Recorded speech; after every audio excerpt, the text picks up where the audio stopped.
आज हम लोग को क्लास 12 का चैप्टर नंबर 2 पढ़ना है अकाउंट्स में। ठीक है, चैप्टर 2 में कैसा है, फाइनेंशियल स्टेटमेंट, फाइनल अकाउंट। जैसा तुम लोग ने 11th में सोल प्रोप्राइटरशिप का फाइनल अकाउंट पढ़ा था, वैसा ही 12th में फाइनल अकाउंट है पार्टनरशिप का। ठीक है, कंपनीज के भी फाइनल अकाउंट्स आएंगे, फाइनेंशियल स्टेटमेंट्स होंगे, वो हम पार्ट 2 में पढ़ेंगे। ठीक है, अब उसके बाद एक चीज़ ध्यान रखनी कि इस चैप्टर में हर चीज़ ध्यान से समझनी है।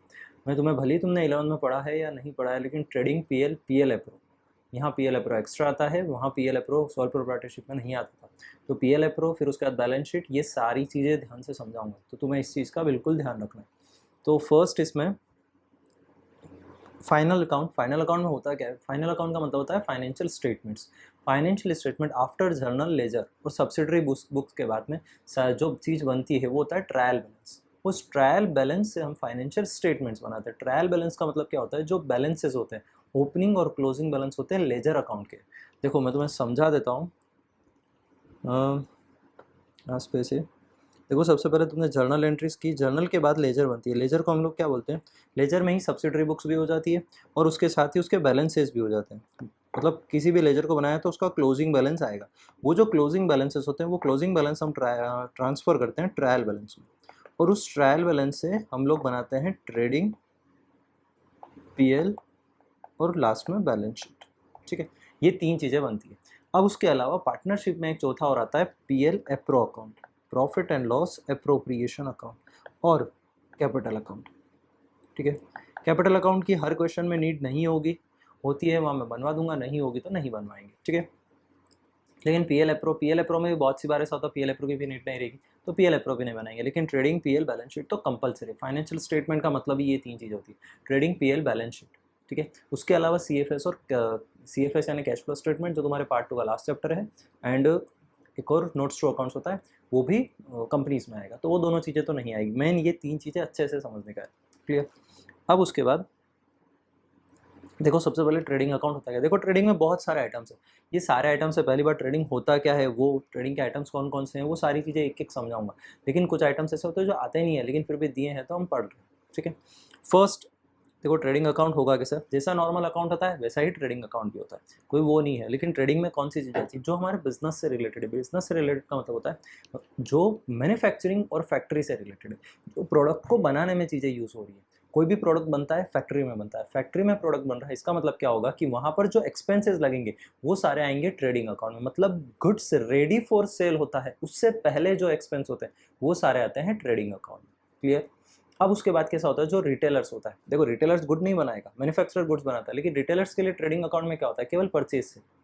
ठीक है, उसके लिए केवल ये होगा कि हाँ ओपनिंग स्टॉक इतना था, परचेज इतना, सेल इतना, परचेज पे एक्सपेंस लगे। मतलब क्या, उसने गुड्स बेचा, उससे पहले के जो एक्सपेंसेस है वो सारे। फिर भी सेलिंग एक्सपेंस कहाँ आते हैं, सेल से रिलेटेड सारे एक्सपेंस आएंगे प्रॉफिट एंड लॉस अकाउंट में। तो देखो ट्रेडिंग अकाउंट में क्या आएगा, प्रोडक्शन से रिलेटेड, फैक्ट्री से रिलेटेड या परचेज से रिलेटेड, तीनों सेम चीज़ें, वो कहाँ आएगा, ट्रेडिंग अकाउंट में। सेल से रिलेटेड कहाँ आएगा, सेल, एडमिन, डिस्ट्रीब्यूशन, ऑफिस, ये सारी चीज़ें होगी, मार्केटिंग, ये सारी आएगी प्रॉफिट एंड लॉस अकाउंट में। और लास्ट में बैलेंस शीट, बैलेंस शीट में केवल एसेट्स एंड लायबिलिटीज आते हैं। ठीक है, तो फर्स्ट ट्रेडिंग में क्या लिखा है, डेबिट क्रेडिट दोनों साइड होते हैं, ये सारी सब चीज़ें फॉर्मेट्स तो पता होगा तुम्हें, पर्टिकुलर रुपीज़।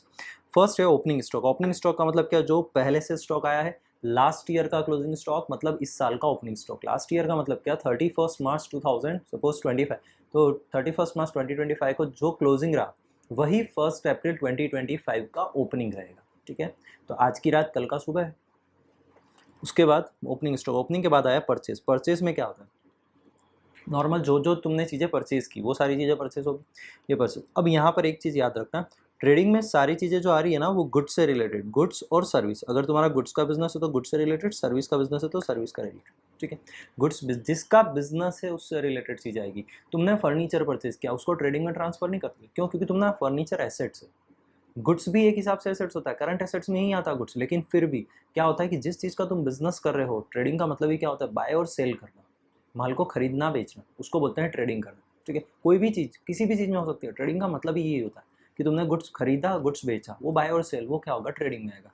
तो बाय और सेल से रिलेटेड चीज़ें आएगी फर्नीचर को हम डेली बेच नहीं रहे, डेली सेल नहीं कर, डेली परचेस नहीं कर रहे। हमने एक बार लिया, अब वो हमारे जब तक रहेगा, उसकी जो लाइफ रहेगी 5 ईयर, 10 ईयर, 15 ईयर्स, तब तक वो फर्नीचर चलेगा। ठीक है, तो ये चीज़ ध्यान रखना है कि मशीनरी परचेस की तुमने, फर्नीचर परचेस की, ये सारी चीज़ें क्या एसेट्स है, फिक्स्ड एसेट्स है। ये हम डेली ट्रेडिंग में यूज़ नहीं कर रहे। ट्रेडिंग का मतलब होता है जिसका आप डेली डे बेसिस पे या मंथली बेसिस पे या वीकली बेसिस पे उसका सेल परचेस कर रहे हो, तो वो चीज़ें सारी ट्रेडिंग में आएगी। ये बेसिक डिफरेंस ध्यान रखना, मशीनरी क्यों नहीं आती, गुड्स क्यों आता है। ठीक है, उसके बाद परचेज में क्या, तुमने गुड्स परचेज किया, अगर परचेज रिटर्न हुआ तो ऑब्वियस माइनस ही करोगे ना। क्यों? क्योंकि हमें यहाँ क्या निकालना होता है, हमें यहाँ निकालना होता है नेट परचेज। क्या निकालना होता है? Net purchase. हमने बिजनेस से रिलेटेड कितनी चीज़ें परचेज की, क्या चीज़ परचेज की, कितना गुड्स परचेज किया, किस क्वांटिटी का, किस अमाउंट का गुड्स परचेज किया, वो होता है नेट परचेज। यहाँ नेट परचेज आएगा। ठीक है, तो इसमें से फर्स्ट क्या माइनस किया, purchase return. Purchase return minus क्या मतलब क्या, देखो नेट परचेज कैसे आएगा, तुमने साल भर में 10 लाख का परचेज किया, लेकिन एक्चुअल में तुमने 3 लाख का गुड्स तो रिटर्न कर दिया, मतलब तुमने 7 लाख का ही परचेज किया है। मतलब तुम आगे वाली सामने वाली पार्टी को पैसा कितना दोगे, 7 लाख ही दोगे ना। नेट परचेज, नेट बेसिस पे जो तुमने गुड्स रखा है उसी का पैसा दोगे, इसलिए हम यहाँ पर नेट परचेज निकालते हैं और परचेज रिटर्न को माइनस करते हैं परचेज में से। सेम रूल सेल का, सेल्स रिटर्न के साथ भी है। तुमने माल भली बेचा 20 लाख का, 20 लाख का, लेकिन सामने वाली पार्टी ने 5 लाख का माल तुम्हें रिटर्न कर दिया, तो तुम उससे पैसा कितना लोगे, 15 लाख ही लोगे ना। फिर 20 तो नहीं ले सकता ना उसको, वो सीधा बोलेगा मैंने 5 लाख का माल रिटर्न कर दिया, तो तुम क्या करोगे, सेल में से सेल रिटर्न को माइनस कर दोगे, तो कितना बचेगा, 15 लाख। 15 लाख रुपीज़ तुम्हें रिसीव हो जाएगा। फिर उसके बाद है outward of goods. Outward of goods का मतलब कैसा होता है, इसके अलावा और भी होता है। जैसे नेट, हमने बोला परचेज रिटर्न तो हमने सामने वाली पार्टी को, लेकिन हो सकता है आउटवर्ड कैसे हुआ, तुमने ड्राइंग कर लिया। अब जब तुम गुड्स ड्राइंग करते हो, मतलब क्या पर्सनल यूज़ के लिए लेके गए, अब जब पर्सनल यूज़ के लेके जाते तो प्रॉफिट पे गुड्स नहीं लेते, हमेशा कॉस्ट पे, ये सेल प्राइस पे नहीं लेते, कॉस्ट पे लेते। एक होता है कॉस्ट प्राइस, एक होता है सेल प्राइस। तो तुम किस पे लेते हो, कॉस्ट प्राइस पे ही गुड्स लोगे। अगर सेल पे लोगे तो भी क्या, खुद का ही प्रॉफिट खुद को ही दे रहे हो, इस पॉकेट से पैसा निकाल के इस पॉकेट में रख रहे हो, कोई फायदा है उसका, नहीं। तो हम क्या करते हैं, हमेशा कॉस्ट पे रिकॉर्ड करते हैं, और कॉस्ट पे रिकॉर्ड कर रहे हैं मतलब परचेज में से लेस करते हैं। ठीक है, ये चीज़ ध्यान रखने का। तो ड्राइंग हो गया। उसके बाद क्या हो सकता है, आउटवर्ड कब हो सकता है, तुमने चैरिटी कर दिया, चैरिटी कर दिया, डोनेशन कर दिया, किसका, गुड्स का डोनेशन कर दिया। सपोज तुम्हारा इसका किराना का बिजनेस है, तो तुम क्या करोगे, उसको कुछ सूखा मटेरियल, सपोज तुमने राइस, व्हीट, ये किसी कोई भी ऑर्फनेज होता है वहाँ पर डोनेट कर दिया, तो अब उसमें क्या करोगे, वो भी तुमने गुड्स खुद कंज्यूम नहीं किया, किसी दूसरे को, लेकिन फ्री में दे दिया, फ्री में डिस्ट्रीब्यूट कर दिया, तो तुम ऑब्वियस उसको परचेज में से लेस कर दो, क्योंकि उसमें तो प्रॉफिट रखोगे ही नहीं कि हाँ भाई इस पॉकेट से निकाला, इस पॉकेट में रखा, ये अपना खुद का ही प्रॉफिट है। तो बेटर होगा कि उसको कॉस्ट पर रिकॉर्ड कर जाए।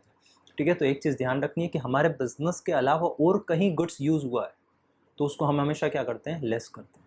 समझ में आ रहा है, किस में, बिजनेस के अलावा। बिजनेस के अलावा का मतलब क्या होता है, हमने उस माल को खरीदा, अपने बिजनेस में नहीं रखा, हमने कहीं और दे दिया, खुद पर्सनल यूज़ कर लिया, तो उसको माइनस करते हैं कहाँ से, परचेस में से।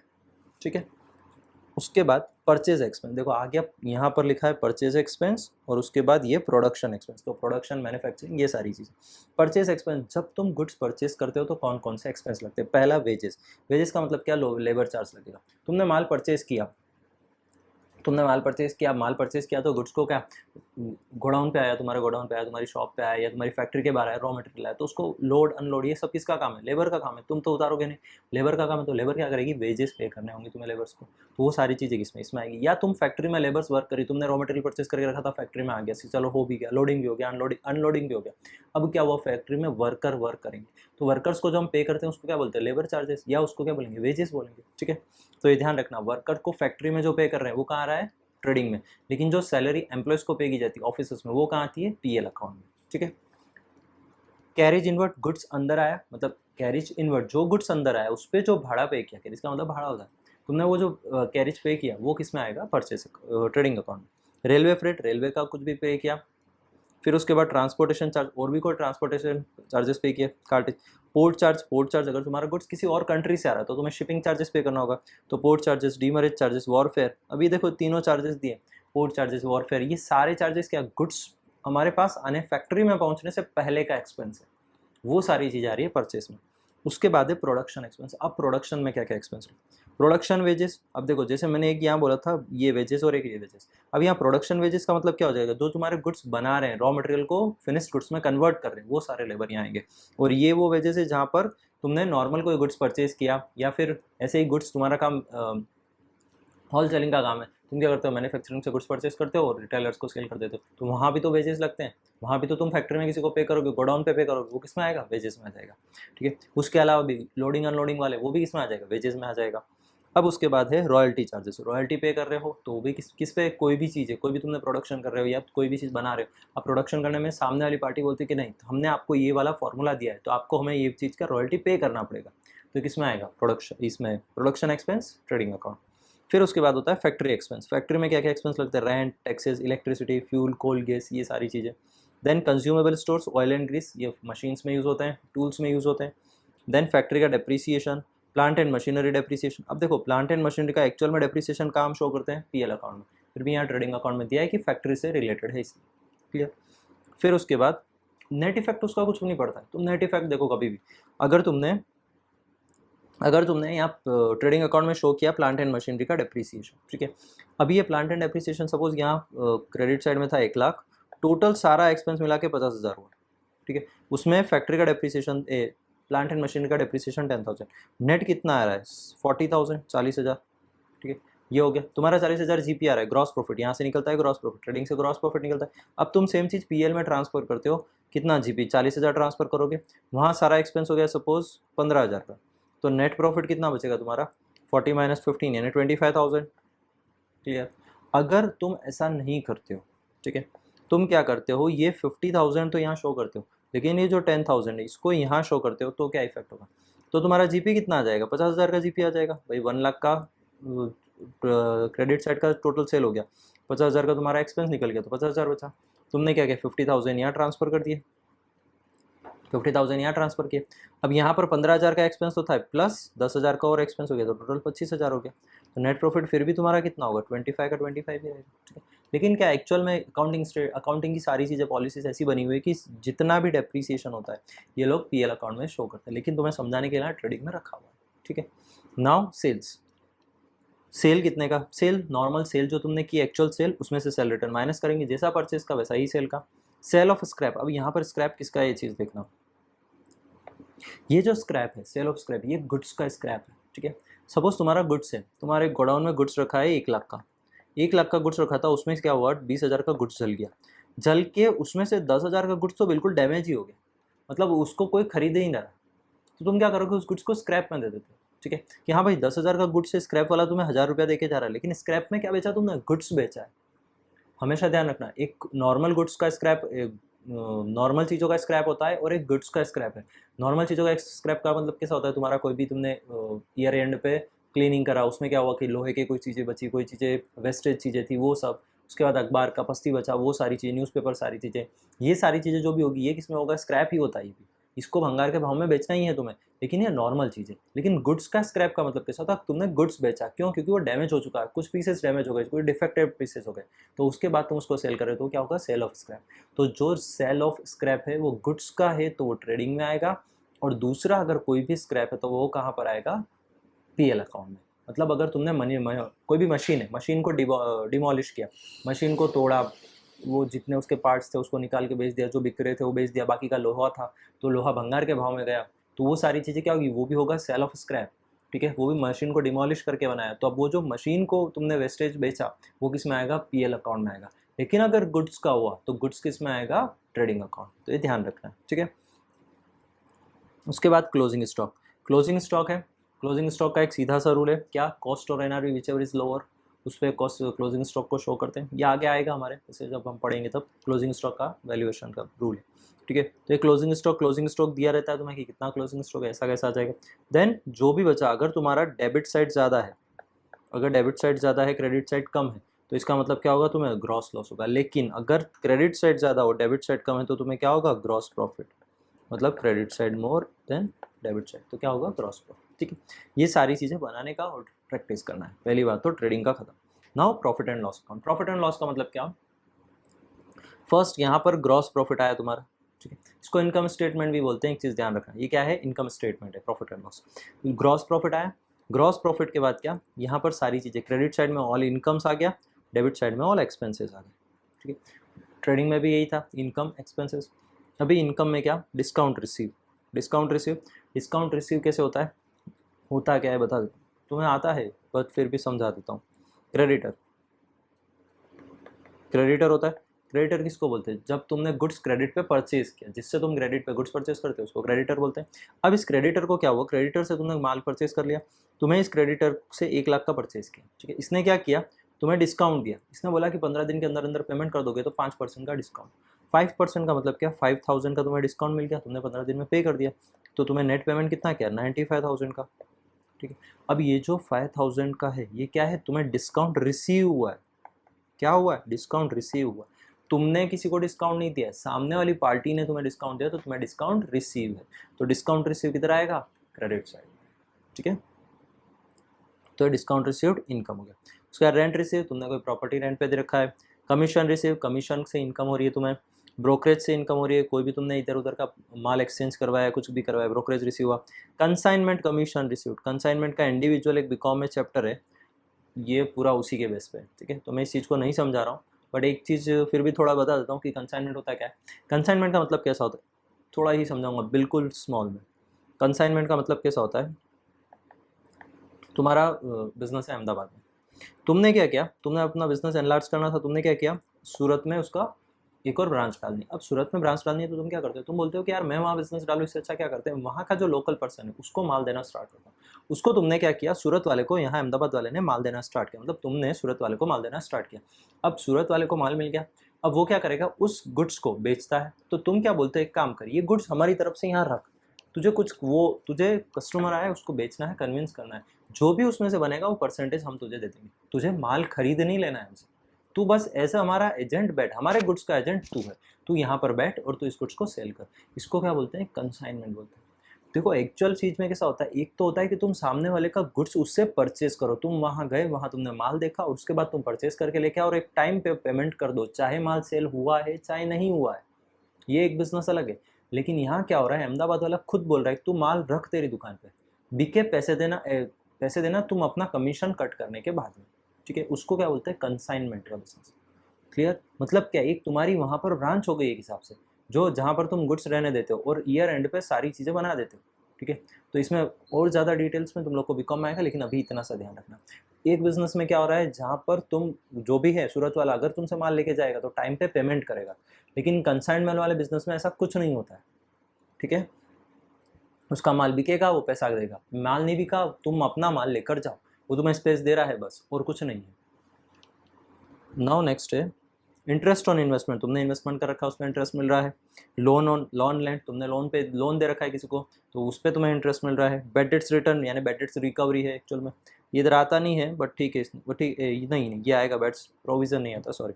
तो बैड डेट्स रिटर्न, इस देखो रिटर्न को ना बैड डेट्स रिकवरी भी बोलते हैं, ये एक्चुअल में रिटर्न नहीं होता है, रिकवर होता है, तो ये चीज़ ध्यान रखना क्या होता है, बैड डेट्स रिकवरी।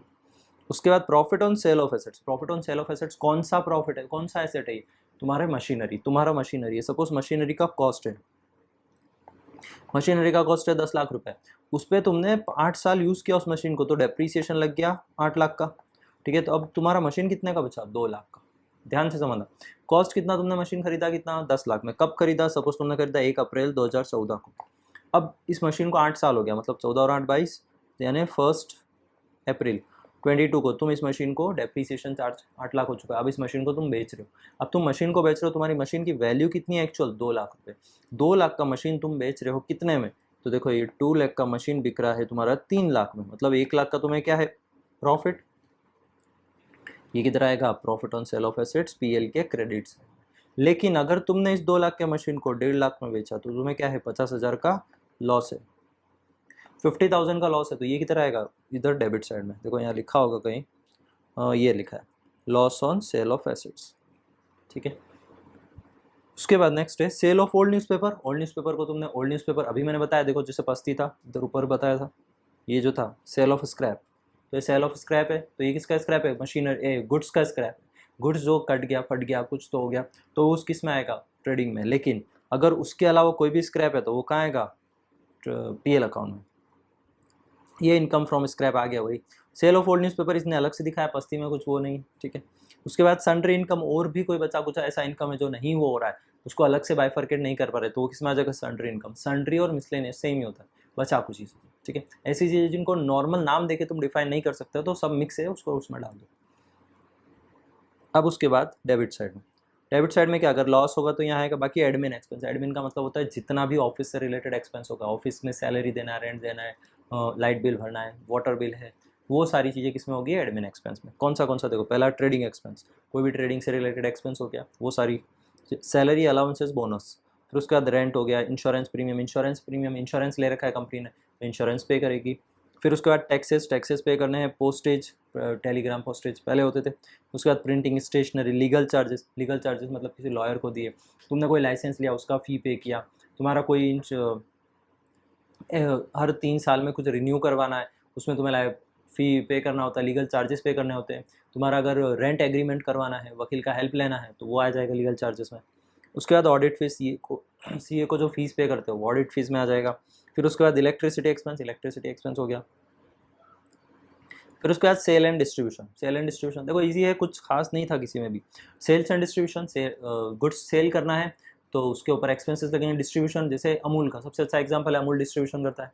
अमूल क्या करता है, मॉर्निंग में सुबह 4-5 बजे निकलता है, अपनी सारी मिनी ट्रक्स जो होती है वहाँ से जितने किराना शॉप है या जहाँ पर उसका मिल्क सेल हो रहा है वहाँ पर उसके जितने भी कार्टून्स होते हैं वो सब पहुँचाता है, जितने पैकेट्स पहुँचाने वो पहुँचाता है, तो उसका डिस्ट्रीब्यूशन सिस्टम। उसके बाद दिन में वो उसकी आइसक्रीम्स जो भी होगी वो पहुँचाता है। तो ये सारी चीज़ें किस में आएगी, डिस्ट्रीब्यूशन में आएगी। ठीक है, तो फर्स्ट क्या है, कैरीज आउटवर्ड, मतलब क्या बाहर माल गया उसका चार्जेस लगा, भाड़ा लगा। तो देखो पहला वाला क्या था, इधर था कैरीज इनवर्ड, यहाँ हमने पढ़ा ना परचेज में क्या था, कैरीज इनवर्ड, कि माल अंदर आया उस पर पैसा लगा। यहाँ पर माल जब बाहर गया तब पैसा लगा, मतलब क्या सेल से रिलेटेड एक्सपेंस कहाँ रहे, पीएल में, और परचेज से रिलेटेड कहाँ रहते हैं, ट्रेडिंग में। उसके बाद नेक्स्ट है सेल्समैन सैलरी, सेल्समैन को सैलरी कमीशन पे किया, जो भी तुम्हारा सेल्समैन होगा कि हाँ ये गुड्स बेचता है उसको सैलरी पे करो, उसको कमीशन दो। एडवर्टाइजमेंट का खर्चा हो गया, एडवर्टाइजमेंट एक्सपेंस। डिस्काउंट अलाउ क्या होता है, जैसा डिस्काउंट रिसीव था, यहाँ पर डिस्काउंट रिसीव था, अभी डिस्काउंट अलाउ पढ़ते हैं। डिस्काउंट अलाउ में क्या,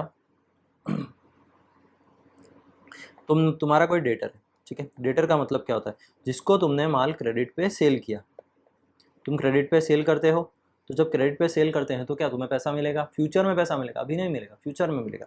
ठीक है, तो वो क्या तुम्हारा हो गया डेटर। अब डेटर को तुमने सेल किया था 1 लाख का, इसको भी तुमने क्या बोला, 10 दिन के अंदर पैसे दे दे, मैं तेरे को 5,000 कम पे करने पड़ेंगे। ठीक है, इसने क्या किया, 10 डेज के अंदर पेमेंट कर दिया, तो तुमने इसको 5,000 का डिस्काउंट दिया। क्या दिया, डिस्काउंट। तो एक्चुअल में इससे रिसीव कितना हुआ, 95,000 ही रिसीव हुआ, 5,000 तो रिसीव ही नहीं हुआ क्योंकि तुमने दिया ही नहीं, तुम्हें डिस्काउंट देना पड़ गया।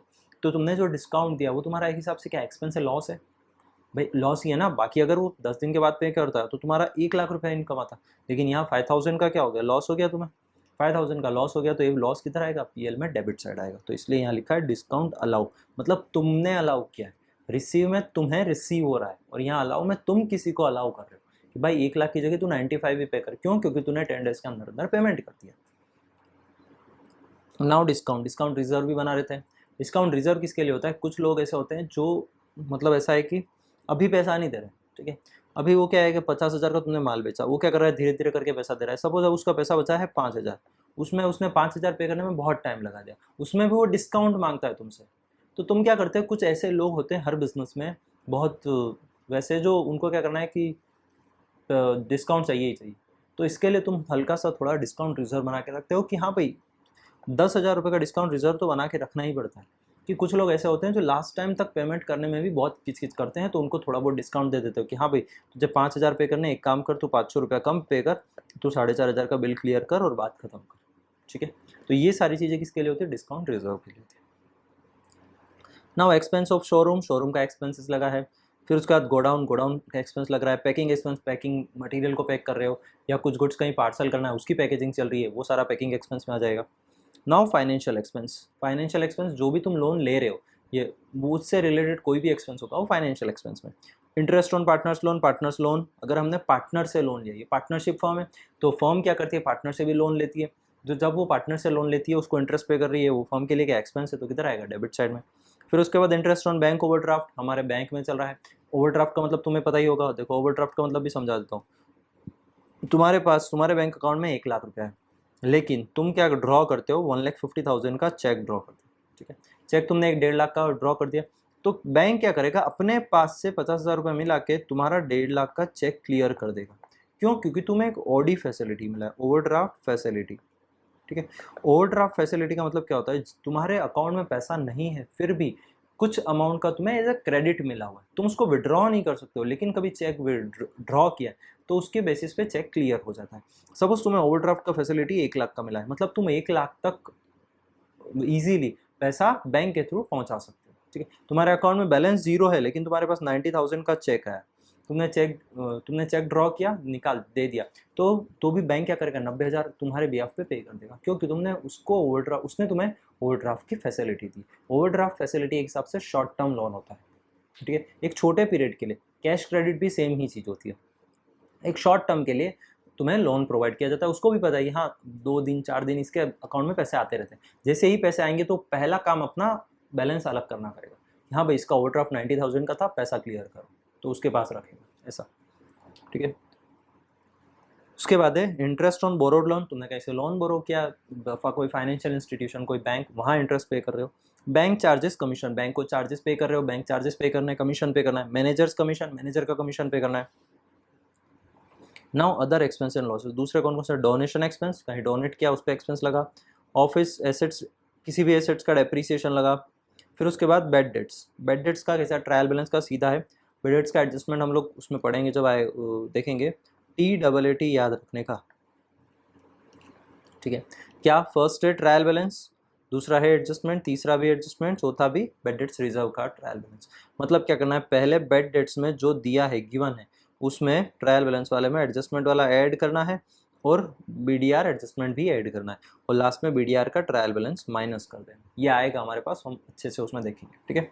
उसके बाद लॉस ड्यू टू फायर, जब आग लग गई तो उसके कारण लॉस हुआ। लॉस ड्यू टू थेफ्ट, चोरी के कारण लॉस। सेल ऑफ एसेट्स हो चुका है। Provision for expense and losses, हमने कोई भी एक्सपेंसेस का प्रोविजन बना के रखा है, किसी भी चीज़ का प्रोविजन कहीं भी मेंशन है, प्रोविजन लिखा है ना, प्रोविजन बना रखा है, उसको चुपचाप उठा के PL अकाउंट में डाल देने का, ठीक है। उसके बाद क्रेडिट साइड का टोटल करके डेबिट को माइनस करेंगे तो हमारे पास क्या आएगा, प्रॉफिट आएगा, नेट प्रॉफिट आएगा। यहाँ नेट प्रॉफिट आया, और उससे ट्रेडिंग अकाउंट से क्या आ रहा था, ग्रॉस प्रॉफिट आ रहा, ठीक है। नाउ थर्ड, उसके बाद PL एप्रो अकाउंट। देखो PL एप्रो अकाउंट एक बार तो हमने चैप्टर फर्स्ट में पढ़ा है, क्या पार्टनर से रिलेटेड इनकम एक्सपेंस जो भी होंगे वो PL एप्रो में आएंगे, क्लियर। तो ये पार्टनर से रिलेटेड एक्सपेंस कौन, फर्म पे कर रहा है पार्टनर को, तो फर्म के लिए क्या एक्सपेंस है, और जब पार्टनर पे करेगा फर्म को तो फर्म के लिए इनकम है। तो इंटरेस्ट ऑन ड्राइंग, यहाँ देखो ये इंटरेस्ट ऑन ड्राइंग किधर है, क्रेडिट साइड में, ये इंटरेस्ट ऑन कैपिटल किधर है, डेबिट साइड, ठीक है। उसके बाद कैपिटल अकाउंट, कैपिटल अकाउंट पता ही है, लाइबिलिटी है तो ओपनिंग इस साइड, क्लोजिंग ये साइड। फिर जो एडिशनल इंट्रोड्यूस किया तो एडिशनल में कैपिटल इंक्रीज हुआ, क्रेडिट करेंगे, और उसके बाद डिक्रीज हुआ तो डेबिट करेंगे, ठीक है। दो पढ़े थे हमने, एक फिक्स्ड मेथड, एक फ्लक्चुएटिंग मेथड। तो फिक्स्ड मेथड में 2 अकाउंट होते थे, एक फिक्स का कैपिटल अकाउंट और दूसरा करंट अकाउंट, और फ्लक्चुएटिंग मेथड में एक ही अकाउंट होता था, कैपिटल अकाउंट। तो यहाँ पर क्या है, पार्टनर्स का करंट अकाउंट, मतलब ये कौन सी मेथड फॉलो कर रहा है, फिक्स्ड कैपिटल, ठीक है। तो फिक्स्ड कैपिटल में सारी चीज़ें क्या आएगी, देखो इंटरेस्ट ऑन कैपिटल आ गया, फिर उसके बाद salary, bonus, commission, divisible profits, profit distribution किया, फिर ड्राइंग आ गया, interest on drawing, interest on debit balance of current account, divisible loss. ये सारी चीज़ें हम पढ़ के आए फर्स्ट चैप्टर में, ठीक है। Now balance sheet, balance sheet main चीज़ ये है।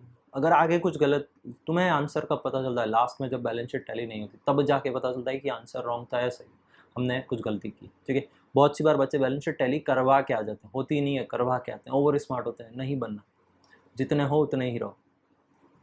तो बैलेंस शीट, क्योंकि उस सामने वाले के पास आंसर शीट है, उसको पता चलता है कहाँ क्या हो रहा है, वो तुम अपनी आंसर शीट को खाली देखते हो, इसलिए तुम फिल करते हो, वो तुम्हारी आंसर शीट को पूरी भरी देखता है, वो वहाँ स्पेस ढूंढता है।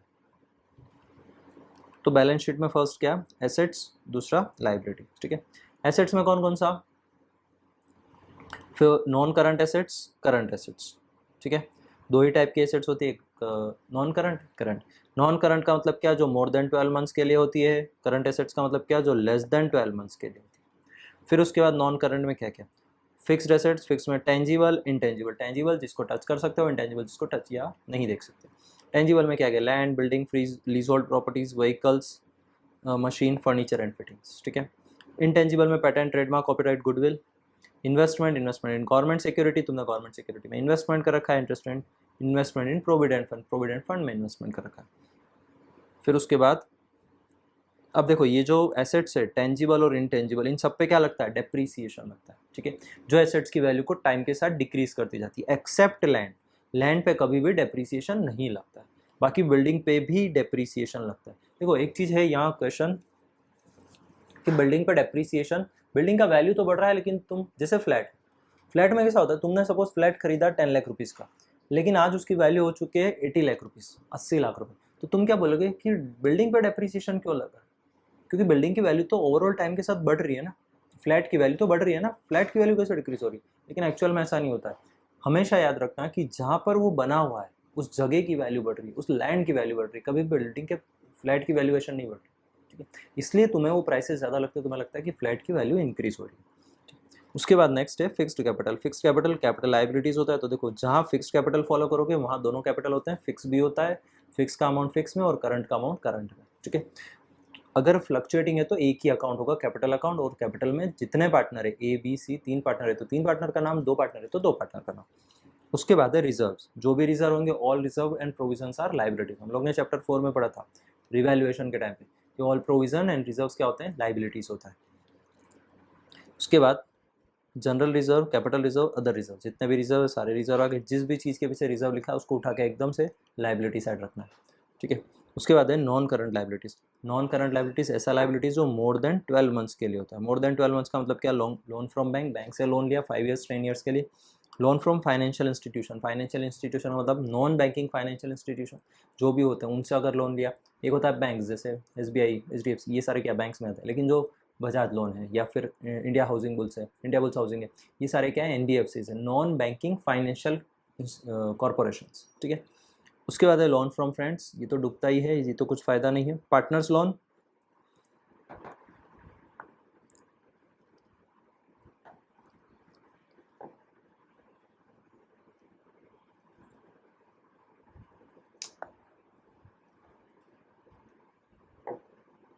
जाने दो। तो लोन फ्रॉम फ्रेंड्स, इसको क्या होगा, लोन फ्रॉम फ्रेंड्स, ये तो डूब जाता है। पार्टनर्स लोन, पार्टनर से लोन लिया तो वो भी आ जाएगा non bank, non current liability में।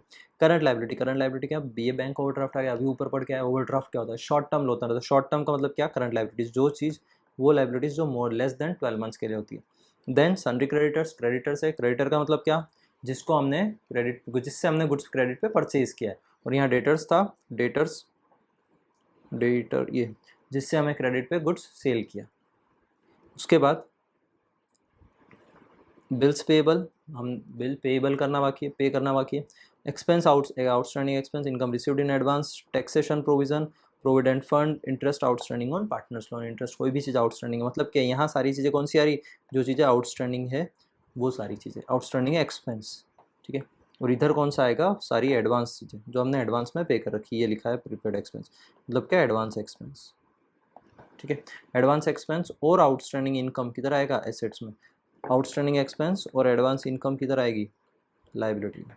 ठीक है, देखो नो करंट एसेट शायद पढ़ना बाकी था। क्लोजिंग स्टॉक, क्लोजिंग स्टॉक का मतलब क्या, क्लोजिंग स्टॉक कॉस्ट और NRV which ever is lower, वो होता है क्लोजिंग स्टॉक का बैलेंसेस, उसको उस वैल्यू पे रिकॉर्ड करते हैं क्लोजिंग स्टॉक। जो ईयर एंड पे बचा है 31 मार्च को जो भी बैलेंस रखा है वो इधर ट्रांसफर कर देंगे। नाउ सन्ड्री डेटर, डेटर मतलब जिसको क्रेडिट पे सेल किया है। देन कैश बैलेंस, कैश रखा है तुम्हारे पास। बैंक बैलेंस, बैंक जितने बैंक अकाउंट में टोटल कितना पैसा रखा है वो सारी चीज़ें आ जाएगी बिजनेस के। ठीक है, सेविंग बैंक का कोई मतलब नहीं। उसके बाद इनकम्स ड्यू, जो इनकम ड्यू है मतलब आउटस्टैंडिंग इनकम है वो आएगी। लोन लेंड, तुमने किसी को लोन दे रखा है। ठीक है, बिल्स रिसीवेबल, बिल्स पे पैसा रिसीव होना बाकी है। बिल ऑफ एक्सचेंज तो पड़ा होगा ना, BR किधर आएगा, जिससे तुम्हें पैसा, तुम BR ड्रॉ करते हो, मतलब बिल्स रिसीवेबल लिखते हो, मतलब इस बिल पे सामने वाली पार्टी तुम्हें पैसा देगी। और बिल्स पेएबल का मतलब क्या, सामने वाले ने ड्रॉ किया, तुम उस पर साइन करके दे रहे हो कि हाँ हम इस दिन पेमेंट कर देंगे, वो आएगा बिल्स पेएबल में। इस बिल के बेसिस पे तुम्हें पेमेंट करना बाकी है। और BR मतलब इस बिल के पेमेंट पे तुम्हें पैसा रिसीव होना बाकी है। Now prepaid expense, prepaid expense जो एडवांस में एक्सपेंस किया है। करंट अकाउंट, करंट अकाउंट का डेबिट बैलेंस होगा तो एसेट साइड में आएगा, क्रेडिट बैलेंस होगा तो लाइबिलिटी साइड में। उसके अलावा भी जो लॉस होता है, जैसे यहाँ दिया है ये रहा ऊपर, deferred revenue expense, deferred revenue expense जिसको तुमने आज एक्सपेंस कर दिया लेकिन अगले 3 to 4 ईयर्स के, 5 ईयर्स के लिए एक्सपेंस किया, वो किसमें आएगा, डिफर। मतलब उसको क्या करोगे, थोड़ा थोड़ा राइट ऑफ करते जाओगे और उसके बाद डिफर करते जाओगे, मतलब आगे से आगे ट्रांसफर करते रहोगे, 5 ईयर्स तक के अंदर अंदर उसको राइट ऑफ कर दोगे। ठीक है, वो deferred revenue expenditure. Now adjustments of final accounts.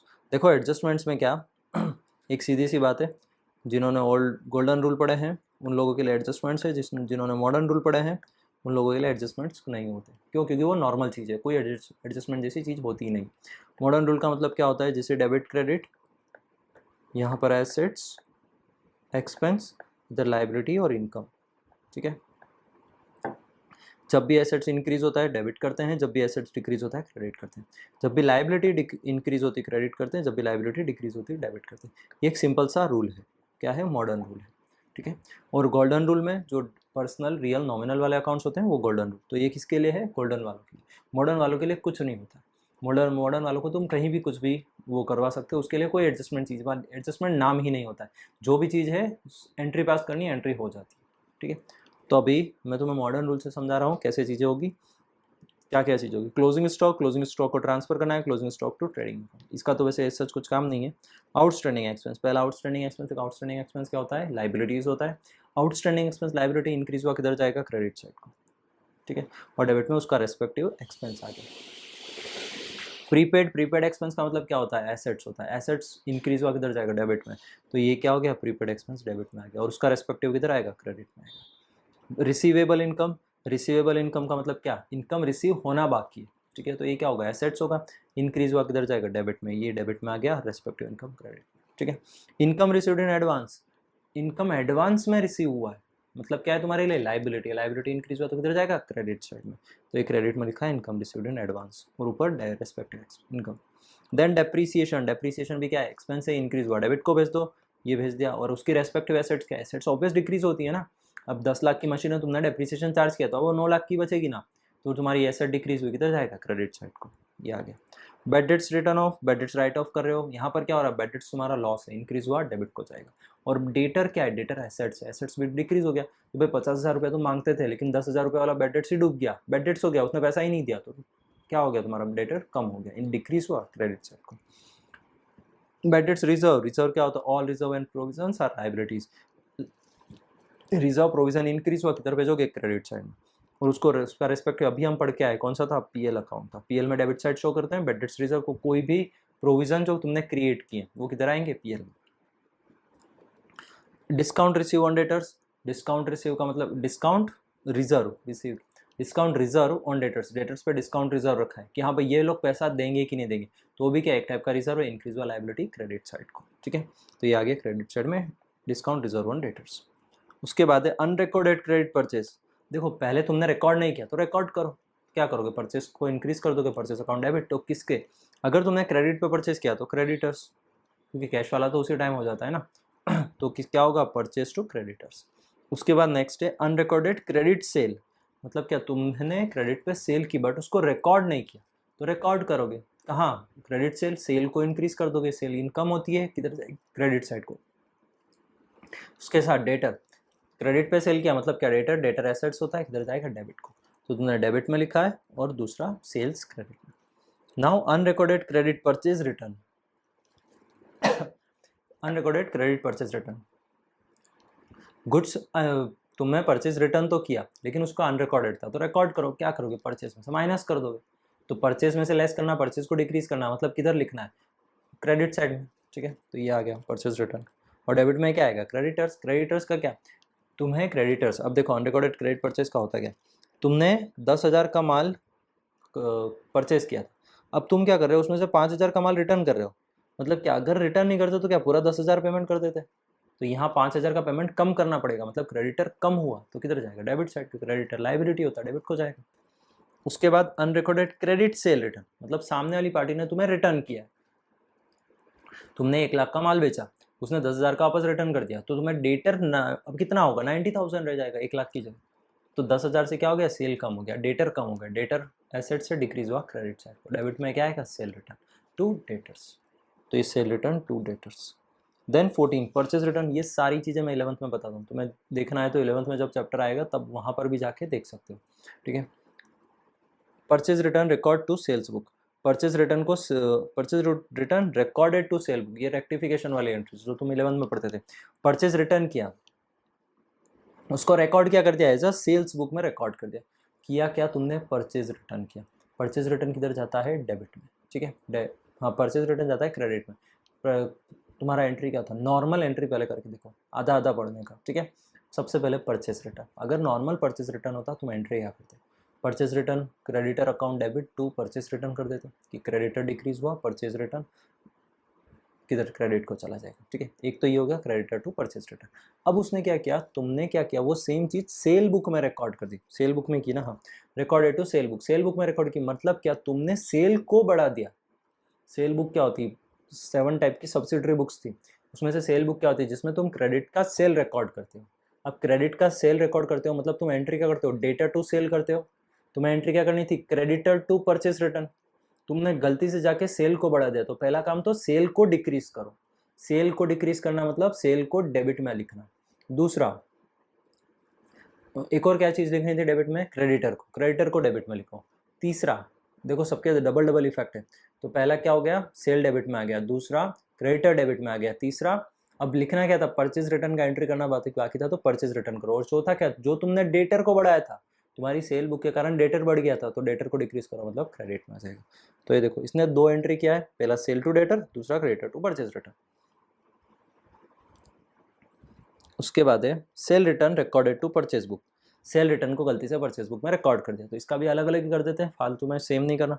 पहला क्या, सेल रिटर्न का एंट्री क्या होता है, सेल रिटर्न, तुमने सेल रिटर्न क्या एंट्री क्या बनेगा, sale return account debit to debtor account, तो ये पहला sale return account debit to debtor account. दूसरा क्या, recorded to purchase book, purchase book में रिकॉर्ड कर दिया, तो अभी करना क्या है, परचेज बुक नॉर्मल परचेज का एंट्री करना है। परचेज का एंट्री क्या होता है, creditor account debit to purchase account, ये क्रेडिटर टू परचेज अकाउंट खत्म। Now credit purchase recorded to sale book, credit purchase को गलती से सेल बुक में रिकॉर्ड कर दिया। तुमने किया क्या था, परचेज किया था, एंट्री क्या करते परचेज की, purchase account debit to creditor, ठीक है, ये नॉर्मल एंट्री थी, बरोबर, तो ये परचेज टू क्रेडिटर, ये तुम्हारी राइट एंट्री होगी। अब तुमने गलती क्या की, रिकॉर्डेड टू, तुमने रिकॉर्ड कर दिया गलती से सेल बुक में, सेल बुक में रिकॉर्ड कर दिया, मतलब सेल बुक में तुमने एंट्री क्या की होगी, डेटर टू सेल की होगी, लेकिन वो तो गलत है, उसको रिवर्स करो, सेल टू डेटर, ये सेल टू डेटर। देखो ऊपर वाली एंट्री में भी यही था, कौन सी, ये तो sale return recorded to purchase book, sale return record करना था, सेल रिटर्न की एंट्री क्या होती है, सेल रिटर्न टू डेटर, लेकिन तुमने गलती से भेज कहाँ दिया, परचेज में, तो यहाँ एंट्री क्या होगी, रिवर्स हो गई, क्रेडिटर टू परचेज, बाकी एंट्री क्या होती है, purchase to creditors. Now next 17, credit sale record to purchase book, credit पे सेल किया, पहली बात तो क्रेडिट पे सेल किया, एंट्री क्या होगी, डेटर टू सेल, तो कहाँ गया ये debtor to sale, then record गलती कहाँ करी, परचेज बुक में रिकॉर्ड कर दिया, तो परचेज बुक में रिकॉर्ड किया तो तुमने एंट्री क्या होगी, परचेज टू क्रेडिटर कर, ये गलती है तो इसको रिवर्स कर दो, creditor to purchase. Now interest on capital, interest on capital firm के लिए क्या होता है, एक्सपेंस होता है, एक्सपेंस होता है, इंक्रीज हुआ डेबिट को, interest on capital to capital, capital में से माइनस किया जाएगा। इंटरेस्ट ऑन ड्राइंग फर्म के लिए इनकम होता है, तो इसको क्या चार्ज करेंगे, drawing to interest on drawing, interest on drawing income है, इंक्रीज हुआ क्रेडिट साइड में, ठीक है, कहाँ ऐड कर देते हैं इसमें, ड्राइंग्स में। उसके बाद सैलरी टू पार्टनर, पार्टनर को सैलरी दिया, तो पार्टनर को सैलरी दिया, सैलरी एक्सपेंस होता है, partner salary to partners capital, क्यों, क्योंकि कैपिटल को इंक्रीज कर देंगे। फिर उसके बाद interest on credit balance of current account of partners, partners के करंट अकाउंट को इंक्रीज किया, interest on credit balance of partners current account को इंक्रीज किया, तो जैसा कैपिटल अकाउंट वैसा का वैसा करंट अकाउंट इंक्रीज किया, क्रेडिट कर देंगे बस। और इंटरेस्ट फर्म दे रही है, तो फर्म के लिए क्या है, एक्सपेंस है, तो डेबिट में, तो interest account debit to partners current account. 22 interest on debit balance of current account, debit balance मतलब उसका बैलेंस पहले से माइनस चल रहा है, तो हम उस पर और इंटरेस्ट चार्ज कर रहे हैं, तो उसका कैपिटल डेबिट में हो जाएगा, और हमारे लिए इनकम है तो क्या इंटरेस्ट हो जाएगा, ठीक है, तो फर्म के लिए इनकम, फर्म इंटरेस्ट को क्रेडिट में लिख देगी, तो ये लिखा है interest on partners current account, debit में partners current. 23 outstanding interest on partners loan, partner को जो लोन दिया उस पर इंटरेस्ट बाकी है, पार्टनर से जो लोन लिया उस पर इंटरेस्ट पे करना बाकी है, तो वो हमारे लिए क्या है, इनकम, एक्सपेंस है, एक्सपेंस इधर इंक्रीज होगा तो इधर डेबिट में जाएगा, तो interest on loan to outstanding interest, ठीक है। आउटस्टैंडिंग इंटरेस्ट, इसको ऐसे भी समझा है, आउटस्टैंडिंग इंटरेस्ट क्या होता है, लाइबिलिटी होता है, लाइबिलिटी इंक्रीज होता है क्रेडिट को, और इंटरेस्ट एक्सपेंस इंक्रीज होता है डेबिट को, तो interest to outstanding interest. 24 transfer to general reserve, PL appro से ट्रांसफर हो रहा है, देखो किसी भी रिजर्व में ट्रांसफर होता है, यहाँ पीएल एप्रो से होता है। सोल प्रोप्राइटरशिप होता तो वहाँ पर कहाँ से होता है, प्रॉफिट एंड लॉस अकाउंट से होता है, और पार्टनरशिप में पीएल एप्रो से सारी चीज़ें ट्रांसफर होगी। Commission payable to partner, commission payable है मतलब पे करना बाकी, ठीक है, तो एंट्री क्या है, partners commission to partner capital, commission account debit to partners capital, क्योंकि उसको मिलेगा, कैपिटल इंक्रीज होगा क्रेडिट साइड को। Interest on advance loan, interest पे क्या, इंटरेस्ट ऑन एडवांस लोन पे मतलब तुमने एडवांस दे रखा है, मतलब तुमने लोन दे रखा है, तुमने लोन दे रखा है मतलब फर्म ने लोन दे रखा है, तो फर्म को इंटरेस्ट मिलेगा, फर्म को इंटरेस्ट मिलेगा, फर्म के लिए इनकम है, क्रेडिट साइड में आ जाएगा। तो ये देखो लिखा है इंटरेस्ट ऑन लोन, ऊपर क्या, outstanding interest on loan to interest on loan. फिर उसके बाद है यहाँ पर इसने एज्यूम किया है कि इसको आउटस्टैंडिंग है, पैसा मिला नहीं है, तो आउटस्टैंडिंग इनकम क्या होता है, एसेट्स होता है, एसेट्स इंक्रीज हुआ डेबिट को, तो outstanding interest on loan to interest on loan. Amortization of intangible assets, मतलब किसी पे भी अमोर्टाइजेशन डेप्रीसिएशन चार्ज किया। देखो जो टेंजिबल एसेट्स होती है उस पर डेप्रीसिएशन लगता है, इंटेंजिबल एसेट्स पे अमोर्टाइजेशन लगता है, होती सेम ही चीज़, मतलब दोनों की वैल्यू को डिक्रीज करने का ही काम है, अमोर्टाइजेशन का वही काम है जो डेप्रीसिएशन का है। ठीक है, तो इसको क्या बोलते हैं, अमोर्टाइजेशन, जैसा डेप्रीसिएशन वैसा ही अमोर्टाइजेशन, इसलिए इसने लिखा है of tangible assets like goodwill, patents, trademark, copyright. अगर डेप्रीसिएशन होता तो ऊपर आ चुकी थी डेप्रीसिएशन टू एसेट्स, इसमें भी क्या होगा, अमोर्टाइजेशन टू एसेट्स। अब इसने क्या किया, इस चीज को ट्रांसफर किया है कहाँ, प्रॉफिट एंड लॉस अकाउंट में, तो इसने एंट्री क्या की, PL account to intangible assets. ठीक है, उसके बाद unrecorded goods withdraw for personal use, उसने क्या किया, पर्सनल यूज के लिए गुड्स विड्रॉ कर लिए। ठीक है, अनरिकॉर्डेड था तो रिकॉर्ड करेंगे, एंट्री क्या होगा, ड्राइंग्स किया उसने, drawing account debit to goods withdraw किया, इसलिए परचेस आएगा। ठीक है, तो ये लिखा है परचेस, जहां भी गुड्स विड्रॉ करते हैं परचेस आता है, चाहे चैरिटी में दिया है चाहे डोनेशन में दिया, हम कट वहीं से कर रहे हैं ना, अभी ऊपर ट्रेडिंग में पढ़ के आए, ट्रेडिंग अकाउंट को देखोगे तो ट्रेडिंग में से कट करना सिखाया, तो ट्रेडिंग अकाउंट में से कट कर रहे हो तो आएगा भी क्या, परचेस। ठीक है, उसके बाद एक goods issued for free sample, free sample के लिए डिस्ट्रीब्यूट, तो वही चीज़ सेम है, एडवर्टाइजमेंट टू परचेज।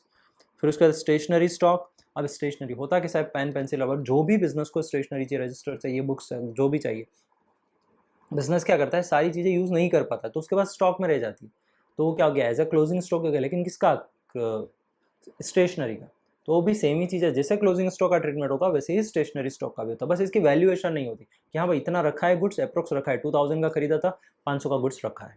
ठीक है, तो ये भी काम बैलेंस शीट में एसेट्स में ट्रांसफर हो जाता है, और क्लोजिंग स्टॉक है तो जो स्टेशनरी की वैल्यू होती है पीएल अकाउंट में, उसमें से इसको लेस कर देते हैं, जो भी क्लोजिंग स्टॉक बचता है, ये जब आएगा तब अच्छे से और भी आ जाएगा। अगर तुमने last year accounts for incomplete record पढ़ा हो तो उसमें आता है स्टेशनरी एक्सपेंसेस, स्टेशनरी स्टॉक। ठीक है, अभी भी आएगा, मैं समझा दूँ। तो देखो लिखा है stationery stock to stationery expenses. Write off leasehold property, leasehold property क्या होता है, लीज होल्ड प्रॉपर्टी का मतलब तुमने कोई भी प्रॉपर्टी 10 ईयर्स के लिए लीज पे ली है, तुमने एक साथ उसको पैसा दे दिया, अब 10 ईयर्स के लिए तुम ही उस चीज़ को यूज़ करोगे। ठीक है, तो वो क्या होगा, लीज होल्ड प्रॉपर्टी। अब लीज होल्ड प्रॉपर्टी पर डेप्रिसिएशन कौन, तुम क्लेम कर रहे हो। ठीक है, और तो उसको राइट ऑफ भी क्या करोगे, तुम ही करोगे। एक्चुअल में डेप्रिसिएशन अलग अलग क्लेम होते हैं, सामने वाली पार्टी भी करती है, तुम भी करते हो, जिसकी जैसी कंडीशंस होती है उसके हिसाब से चीज़ें क्लेम होती है, लेकिन यहाँ पर तुम क्या कर रहे हो, उसका लीज पे कर रहे हो। मतलब क्या, लीज पे कैसे करते हो, तुमने 10 लाख रुपए में कोई भी शॉप लिया, कितने साल के लिए, 5 ईयर्स के लिए,